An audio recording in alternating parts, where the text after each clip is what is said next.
नमस्कार साथियों, स्वागत है आप सभी का हमारे इस नए यूट्यूब चैनल पर। जैसा कि आप सभी को पता है, हमारा आरओ का एग्ज़ाम बहुत ही नज़दीक है। आज से कुल 60 दिन बाकी हैं हमारे एग्ज़ाम में। तो ऐसे में हमें क्या करना चाहिए, किस तरीके से पढ़ना चाहिए, इन सब चक्कर में अभी आपको कुछ नहीं पढ़ना है। सिर्फ और सिर्फ डेडिकेट होकर अगर आप पढ़ाई कर लें तो यकीन जानिए, ये मैं विश्वास के साथ कह सकती हूँ कि आप एग्ज़ाम में ज़रूर सफल हो सकते हैं। देखिए, आपको पता ही होगा हमारे इस एग्ज़ाम में 2 पेपर होते हैं, जीएस और हिंदी के। लेकिन इस बार आयोग ने यह फैसला लिया कि दोनों पेपर को मर्ज करके वो एक ही प्रश्न पत्र बनाएगा। यानी आपको एग्ज़ाम में एक ही प्रश्न पत्र मिलेगा, समय आपको 3 घंटे का दिया जाएगा और 1/3 की नेगेटिव मार्किंग होगी। ऐसे में आपके हिंदी के जो 60 प्रश्न होंगे आपकी परीक्षा में सफलता के लिए बहुत ही महत्वपूर्ण साबित हो सकते हैं। आप क्या करते हैं कि हम हिंदी को बहुत हल्के में ले लेते हैं, सोचते हैं यार इतनी तो आती है, हिंदी की कर लेंगे आसानी से, मगर ऐसा होता नहीं। 40, 45, 50 प्रश्नों के आने के बाद हम बहुत ज़्यादा कंफ्यूज हो जाते हैं और फिर हमसे प्रश्न बनते नहीं हैं। वो जो 8-10 क्वेश्चन का मार्जिन छूटता है ना, उसकी वजह से हम अपनी सफलता से बहुत दूर हो जाते हैं। अब की बार ऐसी गलती आपसे ना हो, इसलिए ये वीडियो आपके लिए लाया गया है। आप यकीन जानिए, पूरे YouTube पर आपको ऐसी वीडियो नहीं मिलने वाली है। एक बार आप विश्वास के साथ अगर इस वीडियो को देख लेंगे, कलम और कॉपी साथ में लेकर बैठिएगा। आज हम जो परीक्षा का हमारा एक महत्वपूर्ण टॉपिक है विलोम शब्द, उसको पढ़ाने वाली हूँ। और ये वो विलोम शब्द हैं जो आपकी परीक्षा में पूछे जा चुके हैं और ज़्यादा पुरानी नहीं, इसी परीक्षा में जिसका हम ये एग्ज़ाम देने जा रहे हैं, उसी परीक्षा में ये पूछा गया था। अब आप सोच रहे होंगे कि कुल ये 14 विलोम शब्द कैसे आ सकते हैं एक ही प्रश्न पत्र में। 60 हिंदी के प्रश्न में ये कुल 14 विलोम शब्द ही कैसे आ सकते हैं। तो मैं बता दूं आपको कि आए थे, ये 14 के 14 आए थे, विकल्पों के रूप में आए थे। 5-6 क्वेश्चन की ये 14 विलोम शब्द निकले। युग्म में पूछा गया था, विकल्प के रूप में पूछा था। तो मैंने क्या किया, सारे विकल्पों को आपके सामने लाकर रख दिया। आमतौर पर हम क्या करते हैं, हम कुंजी पढ़ते हैं, घटना चक्र पढ़ते हैं, जो प्रश्न आया था उसको पढ़ लेते हैं, सोचते हैं PYQ में फिर आया था तो हो सकता है इस बार भी एग्जाम में आए। नहीं, हमें उसके विकल्प का विश्लेषण करना होगा ताकि हम अगले परीक्षा में अपने प्रश्नों को आसानी से हल कर सकें। तो ये वो 14 प्रश्न हैं जो परीक्षा में पूछे गए थे। यदि आपको यकीन ना हो तो आप परीक्षा पत्र उठाकर देख लें, PDF डाउनलोड कर लें, आपको पता चल जाएगा कि ये प्रश्न आए थे या नहीं आए थे। तो बस अब आपको विश्वास के साथ कलम कापी ले लेनी है और ये सारे शब्द अपने नोट्स में नोट कर लेनी है। और मैं आपको ये बता दूं कि हम विलोम शब्द को रटने वाले नहीं हैं, हम विलोम शब्द को समझेंगे ताकि कितना कठिन प्रश्न आ जाए हम आसानी से हल कर सकेंगे। देखिए दोस्तों, हिंदी भाषा का जो नींव है वो उसकी शब्दावली है, यानी उसकी वोकैबुलरी है। शब्द का अगर हमें अर्थ पता है तो हम चाहे विलोम शब्द हो और चाहे पर्यायवाची बड़े आसानी से हल कर सकते हैं। तो आइए हम चलिए शुरू करते हैं आज के इस वीडियो का। हमारा पहला विलोम शब्द जो परीक्षा में पूछा गया था, अलम। तो दोस्तों, अलम शब्द का हमें अर्थ पता नहीं होता, इसलिए हम इसके विलोम तक नहीं पहुंच पाए। तो आइए अलम का अर्थ मैं आपको बताऊं। अलम का अर्थ होता है अधिक। अधिक यानी ज्यादा। तो इसका विलोम आपने क्या बना लिया बड़े आसानी से, अल्प, कम यानी थोड़ा। दूसरा हमारा शब्द है अनघ।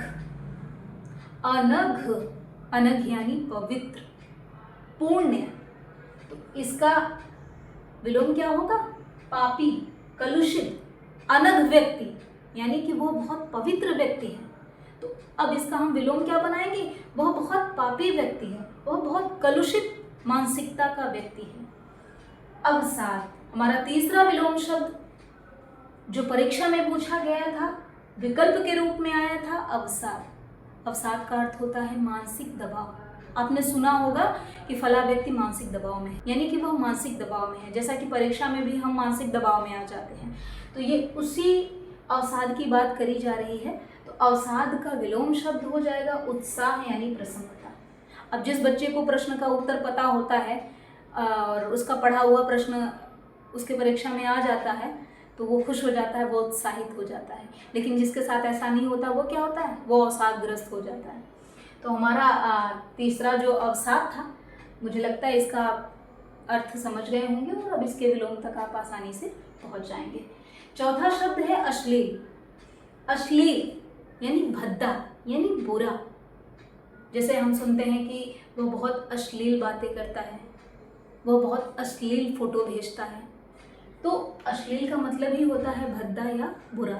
लेकिन ठीक इसका विपरीत या विलोम क्या होगा? शालीन, श्लील या फिर मर्यादित। पांचवा शब्द औरस, और इसका विलोम आप देख रहे हैं, मैंने लिखा है दत्तक। दोस्तों, औरस की मतलब तक जाने से पहले मैं आपको बता दूं, दत्तक शब्द वह शब्द है जो अक्सर आपके परीक्षाओं में पूछा जाता रहा है। लेकिन हम क्या किए हैं? पारंपरिक रूप से दत्तक को पढ़ा, गोद लिया हुआ पुत्र रटे और परीक्षा में चले गए। ये हमने कभी नहीं सोचा कि एक बार जब दत्तक पढ़ रहा हूँ, इस शब्दावली को देख रहा हूँ, तो इसका विश्लेषण कर लूँ। अगर आपने इसका विश्लेषण किया होता तो औरस तक पहुँच जाते हैं। तो ठीक दत्तक का मतलब अगर गोद लिया हुआ पुत्र है, तो औरस का मतलब होता है जैविक पुत्र। जैसे हम अपने माता पिता के क्या हैं? जैविक संतान हैं, यानी खुद का जना हुआ। और दूसरों से गोद लिया हुआ बच्चा क्या होगा? दत्तक पुत्र। तो उम्मीद है कि आपका ये कॉन्सेप्ट क्लियर हो गया होगा। चलिए अगले शब्द पर चलते हैं। ऐश्वर्य यानी धन संपदा से युक्त, अमीरी। तो इसका विलोम शब्द क्या होगा? दरिद्रता या गरीबी। जंगम, जंगम शब्द भी बहुत पूछा गया है। तो जंगम का अर्थ क्या होगा? गतिशील। और इसका विलोम क्या होगा? स्थावर या अचल, जो चल ना सके। हम जंगम से क्या अर्थ निकाल लेते हैं? जाम यानी रुका हुआ, उसी को अचल मान लेते हैं। तो आज से याद रखिएगा कि जंगम का मतलब होता है गतिशील। अगला शब्द है हमारा मधुर। मधुर यानी मीठा, मृदु। और इसका विलोम क्या होगा? कर्कश या कटु। आइए अगले शब्दों की ओर चलते हैं। हमारा 9वां शब्द है रुक्ष। रुक्ष का विलोम मैंने लिखा है स्निग्ध या कोमल। अब इससे आप अर्थ निकाल रहे होंगे कि रुक्ष का क्या होगा अर्थ। तो रुक्ष का अर्थ आप बताएं। तो दोस्तों, रुक्ष का अर्थ होगा कठोर। क्या होगा? कठोर। इसलिए इसका विलोम क्या निकला? स्निग्ध यानी कोमल। स्निग्ध भी शब्द आपको याद होना चाहिए। स्निग्ध शब्द भी आप अपनी नोटबुक में नोट कर लीजिए। ये परीक्षा में पूछा गया था और आने की संभावना भी है। अगला शब्द है हमारा व्यास। व्यास यानी विस्तृत, जो फैला हुआ हो, विस्तारित हो। वेद व्यास, जिसने व्यास किया, वेदों का क्या किया? विस्तृत। वेद व्यास जी थे, उन्होंने क्या किया था? वेदों का व्यास किया था, फैलाव, लिखा, वर्णन किया। तो वो क्या था? व्यास। व्यास का अर्थ हुआ विस्तृत। विस्तृत का लघु। हमारा विलोम शब्द क्या हुआ? संक्षेप यानी लघु। अगला शब्द है हमारा मलिन। मलिन यानी गंदा यानी मैला। तो इसका विलोम क्या होगा? स्वच्छ। 12वां शब्द हमारा है ऐहिक। ऐहिक यानी जो इस लोक का हो। ऐहिक यानी जो इस लोक का हो, जो लौकिक हो, जो सांसारिक हो, जो भौतिक हो। लेकिन इसके विपरीत इसका विलोम क्या होगा? पारलौकिक, जो इस लोक से परे हो। यह शब्द अक्सर आपको परीक्षा में देखने को मिलता होगा। चलिए 13वां शब्द हमारा है स्थूल। स्थूल यानी बड़ा, विशाल। तो अब आपने जब इसका अर्थ समझ लिया है विशाल या बड़ा, तो इसका विलोम भी आसानी से बना लेंगे, सूक्ष्म।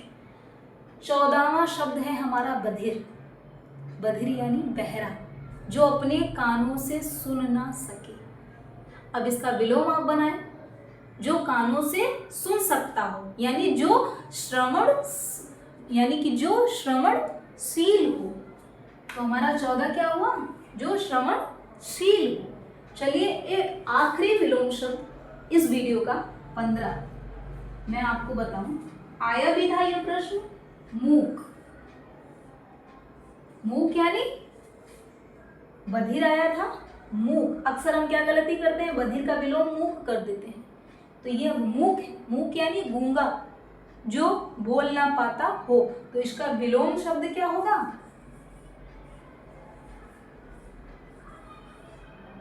जी हाँ, वाचाल।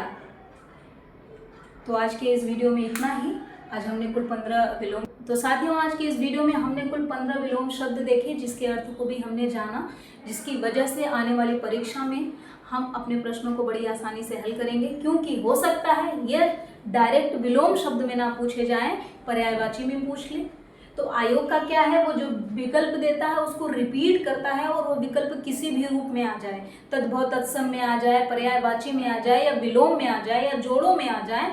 तो ये प्रश्न परीक्षा के दृष्टिकोण से दोस्तों यकीनन बहुत ही महत्वपूर्ण है। तो आप एक बार इसको ईमानदारी से अगर देख लिए हैं और नोट कर लिए हैं, तो ये विश्वास जानिए आपको इससे डायरेक्ट प्रश्न देखने को मिलेंगे। तो आज का यह वीडियो आपको कैसा लगा कमेंट बॉक्स में ज़रूर बताइएगा। जल्दी ही मिलते हैं नेक्स्ट वीडियो में, तब तक के लिए धन्यवाद। जय हिंद।